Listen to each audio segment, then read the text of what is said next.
Hi, so today it's Dr. Michelle Drake and Francine Miller, and we're here to talk to you about some things that are super important when you get a new puppy. And ideally, we'd love to see puppies that come in right at 8 weeks old. That's a really great time to get a new puppy. And as a veterinarian, things that we're going to focus on are getting started on a vaccine schedule, a deworming plan, and definitely getting started on some good flea and tick and heartworm prevention also. But in addition, when we first bring your puppy in, we're going to talk to you about the importance of some behavioral training and such to get your puppy started off on the right foot. That include things like house training, which is so important for your quality of life and for your puppy to get set off on the right foot, and socialization, getting into a good puppy class, but also things you're going to want to do at home for greeting and such for when people come to your home. And just some other really important behavioral things when you get into puppies. So we're going to have the expertise of Francine here, who is a behavioralist, and we use her a lot of times when people have issues that kind of got a little bit out of hand, and now we got to rein them back in. But ideally, we'd like to start off fresh of having the best opportunity for training starting off from the beginning. So Francine, let's talk a little bit about I guess house training is such an important thing, and as soon as people get a puppy, they're going to want to, just get on the right foot. So I think we're in agreement on what's important, but you have so much experience in that. Why don't you share with us what's so important to get started? Well, I always tell people that one of the most important things is to have an appropriate place in the house that they can confine the puppy when they're not able to take the puppy outside for elimination. A lot of people like to do crate training, which is fine. But I also like just a confinement strategy, like an exercise pen that has a bed and some toys and food and water and a patch of fresh patch, which is sod, so that the dog learns how to eliminate on the right substrate from the very beginning. And that way it's a puppy play pen, so if you don't have the time to watch your puppy constantly, you can place him or her in there. In addition, little puppies, especially 8-week-old puppies, need to go out about every hour. They certainly need to go out after they play, they need to go out after they eat, they need to go out after they take a nap, they need to go out a lot. So if you have a weekend, or even better, a week to devote to housebreaking, you'll have a lot more success. And it's very important that they go outside on a leash, that you take them to the same place every time, that you let them walk just a little bit back and forth in one area. It's important when you take them outside that they get a treat after they eliminate, and a good boy. A good boy is not sufficient. A treat is really important for successful housebreaking. So great. So another thing that people experience when they get a new puppy is always like the play biting, and people are not quite sure how to manage that situation, if they should leave, redirect the behavior versus, ignoring them or whatever. So maybe you could just comment on that a little bit to get people started on a successful place.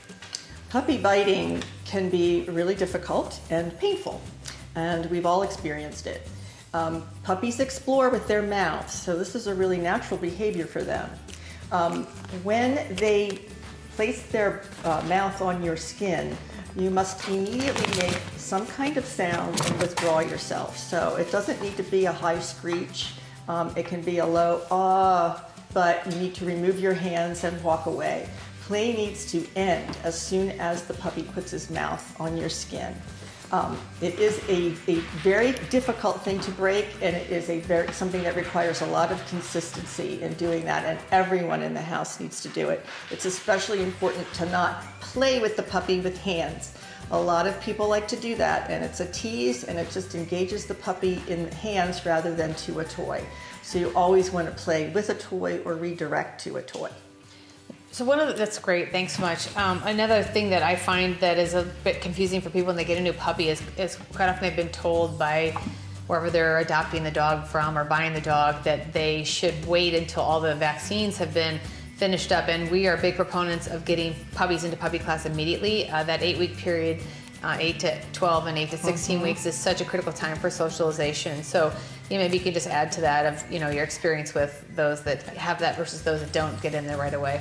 Well, even the Board of Veterinary Behaviorists is a proponent of that.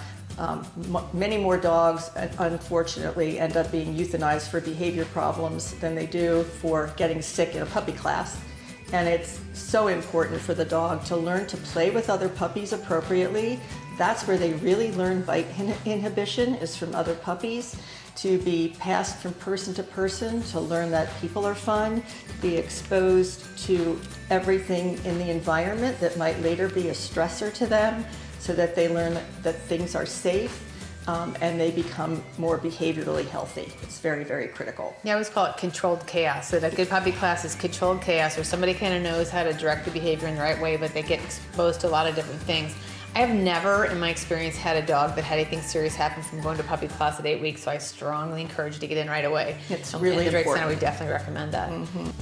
So when you get a new puppy, everyone always wonders, well, where am I going to keep the puppy when I'm at home and I'm busy, or when I go out? And really, there's a couple different ways. The most important is that the puppy is confined to a space. It doesn't have free run of the house, because if it does, it's gonna soil the house in different places, and that's positive reinforcement for what we don't want them to do. Crate training is great with certain dogs, and if done properly, there's quite a bit of education on crate training, but the other form is confinement in like a pen. And both of them work really well. It's just you have to know that you have to confine the puppy and not let them have free run of the house. And just remember that when you're gone, your puppy's either sleeping or playing quietly, confined in a crate or an X pen, or they're out chewing and soiling in the house. So make sure you keep them confined. Probably something we should have talked about at the very beginning was greeting, because I think it's such an important thing for people that have a little tiny puppy and it's really cute and fluffy, but it may be a golden retriever and it's going to wind up being an 80-pound dog. And when someone comes to their door or they're coming home, we don't want this dog, mauling everybody, Right. even in a friendly way. So maybe you could just talk about some training for greeting with puppies. That's so important. So why do puppies, or for that matter, adult dogs, jump up on you? It's because they want attention. And when they're puppies and they're cute and adorable, you automatically want to give them that attention, as does everyone else who meets them. Unfortunately, this is reinforcing the jumping up.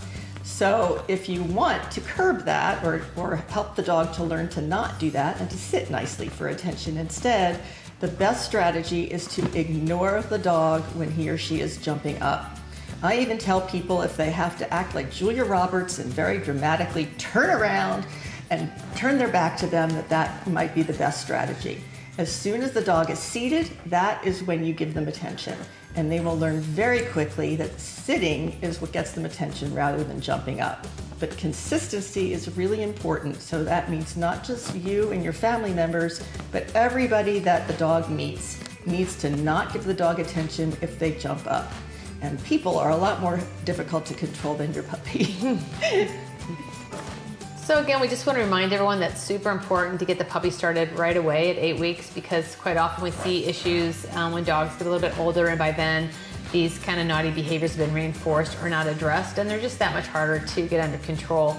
Francine's a huge proponent of getting puppies into puppy class, as we are, and I just want to mention that we do utilize Francine Miller of Call Misbehaving if we do have issues that we feel like need additional attention. She's been a great resource for the practice, and we really enjoy working with her. Thank you so much, You're Dr. welcome. Drake.